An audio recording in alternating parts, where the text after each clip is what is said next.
Morning friends, and welcome to the pre-market update. Yesterday we had seen that US markets were mildly negative and there was some profit taking seen in the indices ahead of this weekend.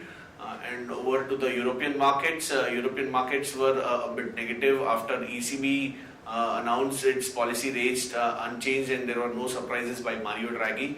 And coming over to the Asian markets today, Asian markets are trading mildly negative. And Indian markets yesterday had a mild session, and we had seen that Nifty was down around 2-3 points. We had some profit taking after markets had run up, and we had seen some profit booking in the markets yesterday. On the FIS data front, if we see yesterday, FIS were buyers in the Indian markets to the tune of 800 crores, and whereas they were DIs were also buyers to the tune of 85 crores in the markets. I'll hand it over to my derivative expert for our derivative check. Good morning friends, I'll give analysis on derivatives. Yesterday's trading session was kind of again a mixed bag kind of a trading session where we have seen Nifty starting off with the positive gains, and thereon it did found difficult to sustain at higher levels, and after that around 7950-8000 continues to remain as a crucial resistance for our market.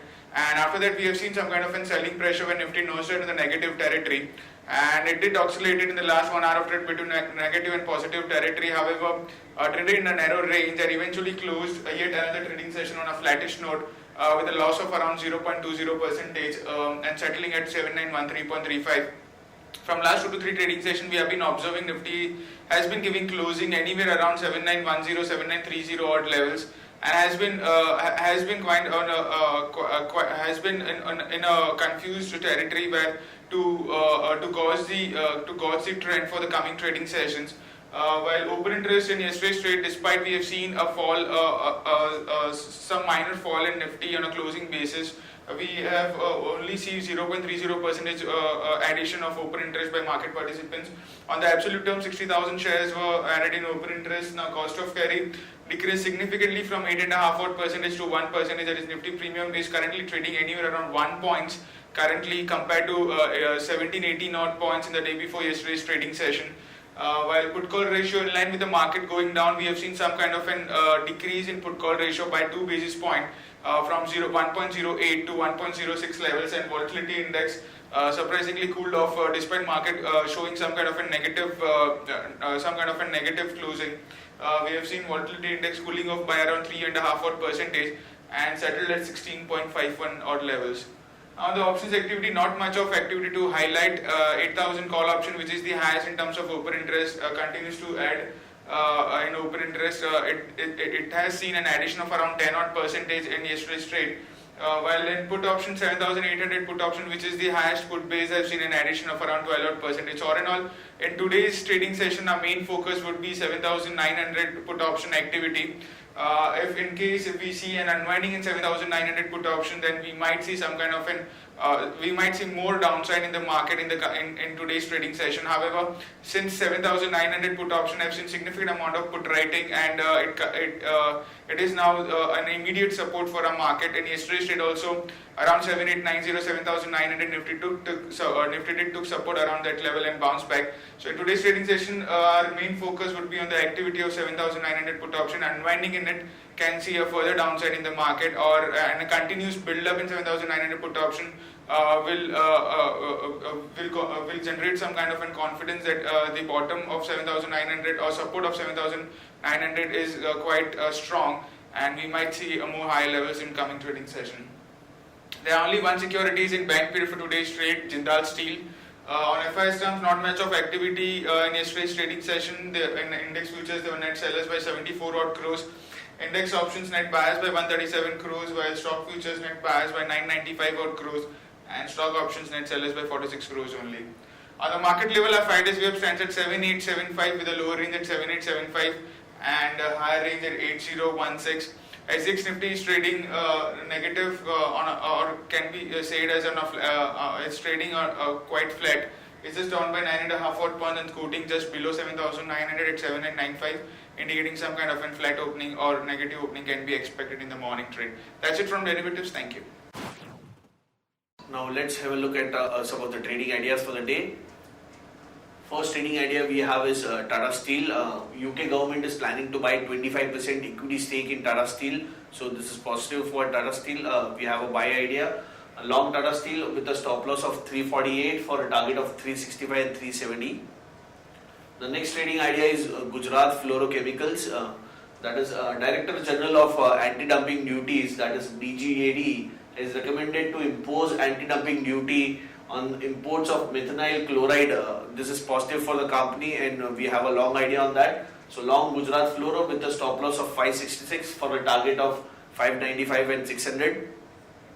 The next trading idea is MCX. The CME Group, which is a conglomerate across the globe, is planning to buy around 15% stake in MCX. The valuations are still unknown. We feel this is a positive development for MCX and long MCX with a stop loss of 838 for a target of 875 and 885. On the other news update, we have yesterday RBI has said that banks could consider or should not treat default by some of the firms as NPAs in Q4 of this quarter. So this is some positive read through for the banks yesterday, and we had seen banks rallying. Bank Nifty was up yesterday on the back of that. JP has got a breather from RBI as it is now classified as standard loans for the company. So this is also a positive read through for ICICI Bank, which was up yesterday around 6% on the back of that. Media reports are suggesting that Vodafone is likely to hit the market and come out with IPO, and it is expected to raise between $2 to $2.5 billion. On the other news, we have Viome Network stake sale has been completed by ATC, and in that SREI Infra has received close to 2930 crores from the transaction. On the other news, we have GAIL plans to swap 1/3 of its LNG supply, which is it has contracted from US to some of the neighboring countries, that is Africa or Middle East. This will help GAIL in saving on transportation costs. So this is a positive read through for GAIL also. Now banks have classified Bhushan Steel's assets Bhushan Steel's loans as NPA. So this is a negative news for Bhushan Steel.